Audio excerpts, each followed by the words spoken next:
that. And so, everyone has to look at this with a little bit of caution. But when you have a group like the Find Me group, for example, we're not looking for fame and fortune. We're not, trying to go out there and make a ton of money. Right, right. So what is your motivation except to help? Exactly. And that was, one of the criteria in order to get my group. Everyone needed to understand that factor, that we're doing this for the right reason, and if you're not doing it for the right reason, then get the hell out of my group, because you won't last anyway. Sooner or later it'll surface. You'll be smoked out. That's right.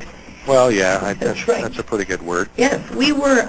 We also had talked a little bit in some past shows about the Lindsey Baum case, and there was a question after the fact about a little bit more about what had occurred there. Well, you mean as far as our follow-up after we did the dog search? Well, one of the individuals that was a named suspect just happened to be walking down the street, and one of our members approached that individual, and I think maybe the police or someone that's involved in the investigation, and there are quite a few agencies involved, will hopefully take a second look at that. I mean, one of our federal agencies, the FBI, said that they had everything under control. Well, if they had everything under control, where's the body? If she's alive or she's deceased, and where's the individual responsible? If she is deceased and it was someone's fault, then where's the individual? So and things the family are not had under come control. to you, had they not? The family had correct. Come and in that you. case, we actually had local police department with the knowledge that we were going to be there searching, and we were trying to just eliminate areas where now we know 100% that she's not located. Now we just need to find out where she is located, because we were unable to locate her. So it doesn't mean she's not somewhere nearby. We just need to look a little bit harder. One of the most popular programs that we had was a two-parter with Daz Smith, who of course is a remote viewer from Bath and Bath, England, the UK. And of course everyone just wanted to hear the way he spoke. With CRV, which we learned, right, controlled remote viewing, I found it, and so did many of our chatters, very interesting that a huge government program, 89,000 declassified documents, $20 million plus budget that we're aware of, that all this went from the government to fund essentially a psychic program. Right. What do you think of all that?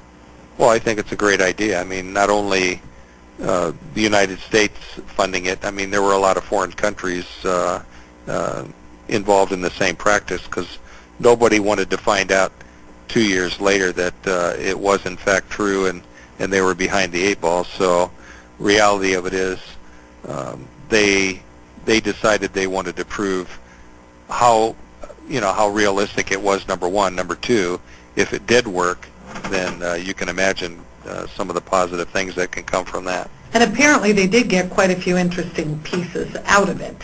Exactly, and a lot of quality people that are in that business now, floating out there, still trying to do the right thing. Some are out there making money over it, but who cares, as long as they're improving on the the quality of remote viewing, number one. Number two, if you turn that into something positive, like trying to find a missing person or a scumbag homicide suspect, then it's all for good.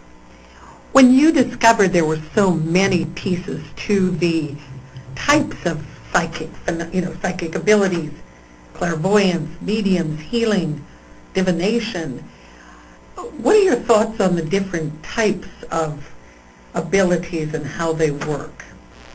Well, not understanding each and every one, I do know what they all present and bring to the table, and my feeling is it doesn't matter. I mean, Dave Campbell doing forensic astrology, well, you have to go back to school for 20 years to learn that. I mean, it's really... Absolutely. Or longer for some of it. Right. I mean, it's not only does he have that ability, which is the knowledge based on the books and the astrology and the sun, moon, and whatever else, and it's his psychic ability that even enhances that. And my answer to you very generically is it all helps, and who cares what the ability, precognitive dreaming, I mean, who thought there was anything like that? Oh my. People always have dreams, but can they take the dream and actually make something out of it to where it's a constant?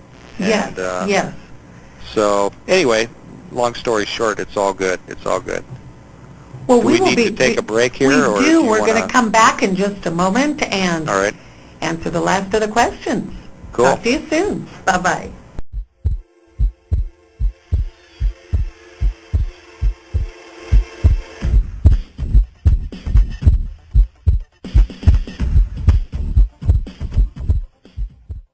Hi, this is Judy Collins from Judy's House of Oldies, and you're listening to Hear Women Talk Radio on the Zeus Radio Network. Hi, folks. This is private investigator Vicki Childs, host of the Vicki Childs Show on Hear Women Talk Radio. How safe is your cell phone? Is someone listening to all your calls or reading your text messages? How about your computer? Is someone watching all of your keystrokes? Or do you want to know what your child, your employee, or your spouse are doing on a computer or cell phone? If you need computer or cell phone forensics, do what I do. Talk to Steve Abrams at abramsforensics.com. Steve is a highly respected and skilled forensics expert as well as an attorney. Contact Steve Abrams for a free 15-minute consultation at abramsforensics.com. That's abramsforensics.com, or click on the Abrams Forensics banner ad on Hear Women Talk and use promo code HWT. This is Paul Truelove on Zeus Radio Network for HearWomenTalk.com.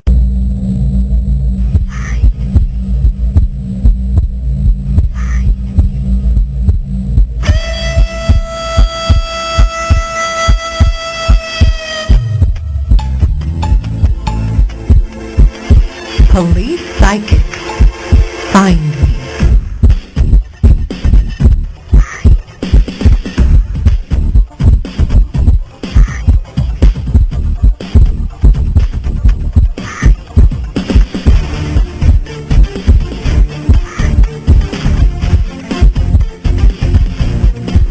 Welcome back, everyone. This is Kelly Snyder with Valerie Graham. We're discussing in depth today a little bit more about the Find Me group and a couple of things that we discussed in the earlier shows, but I wanted to delve a little bit deeper into all of the neat people that are part of the group now, and some of which, believe it or not, came on board after the first show and are doing incredibly well in the group. So anyway, well, Val. that's very gratifying, that is.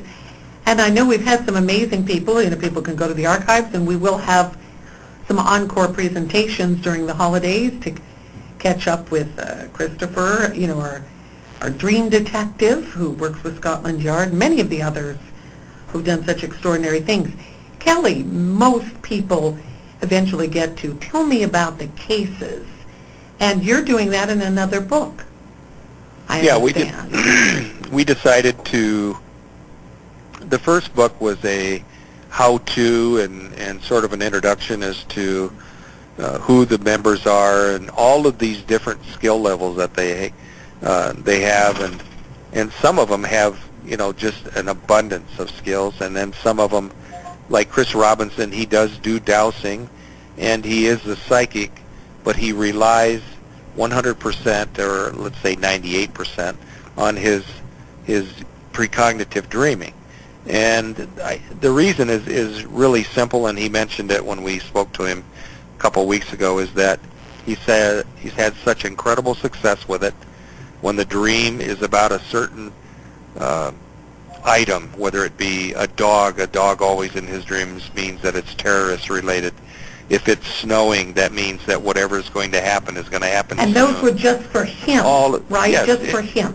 Just for him, but the significance of it is he was logging and cataloging all of these different symbols, and I tried to make it clear to all of the psychics out there that, including my own members, that this is critical, you know, because if you see something once and it means something, and then you see it twice, and then it confirms that the original sighting meant the same thing on the second sighting, well, guess what? Now either it's logged in your brain forever, or you need to categorize it and put it down, because these constant dreams of seeing this and seeing that means something. Well, Chris took it a step further. Not only did he catalog everything and define every single item, when he found out the truth of what that symbol meant, then he logs it in his 3-ring binder, which I've seen time and time again. Big binder. Exactly. And then Yes. he goes out and investigates these things on his own, and he was smart enough and worked with the authorities long enough that he knew not to jeopardize an investigation or mess up or screw up a crime scene. So he did it in such a way that was incredibly professional, number one, but also he found out what these symbols meant.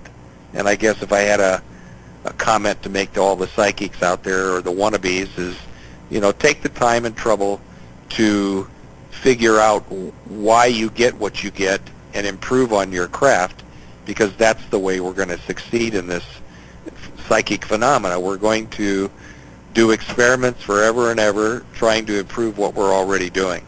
And so one of the things that I think many of the guests made clear, whether their abilities, they discovered their abilities as children, or like Christopher, Robinson, much later on, where he discovered this as an adult, actually, that they first got it in very disorganized manners, but worked on it almost as if those who are gifted in other abilities, artists, writers, poets, they learned to hone their craft.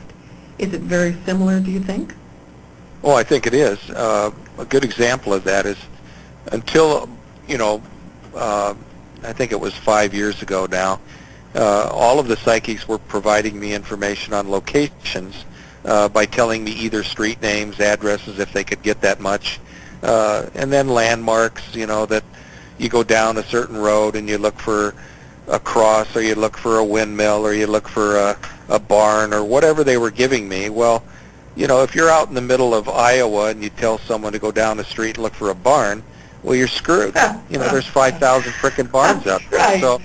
So we decided at that point that we had to get better, and I asked the group if they could provide GPS coordinates. And all I asked them to do was take the information they were getting psychically and then to somehow, some method, either on a map, a topo map, Google Earth, satellite vision, MapQuest, it didn't really matter as long as they felt comfortable with it, duplicate that on a map and give me the GPS coordinates. And we proved that it worked in the Marcy Randolph case, where we were 1.5 miles from the aircraft. In Sean Fowler, we proved it by giving the police where we thought he was located. They went there using their portable GPSs, and there he was. So, we know it works. We just have to get better at it. And some of your people as well, I know Shelley Hale, for one, have also delved into kind of cybersecurity and terrorism links and so forth, where they have actually, helped on that score. Have you been called in for these kinds of things at this point? You mean as far as what? As far as anything in terms of defense or security? No, we haven't. It's one of the things where if a psychic in the group, or for that matter any psychic that wants to provide me information regarding a terrorist-related situation, I'll go out of my way to get it into the right hands. But we've never been requested, to do it. And yet to do something like that? No, I mean, it's not to say we wouldn't, but once again, that would be a special request, and it would pretty much have to be a special group of the psychics in my group to do it, just because I wouldn't want to release it out there to the full membership.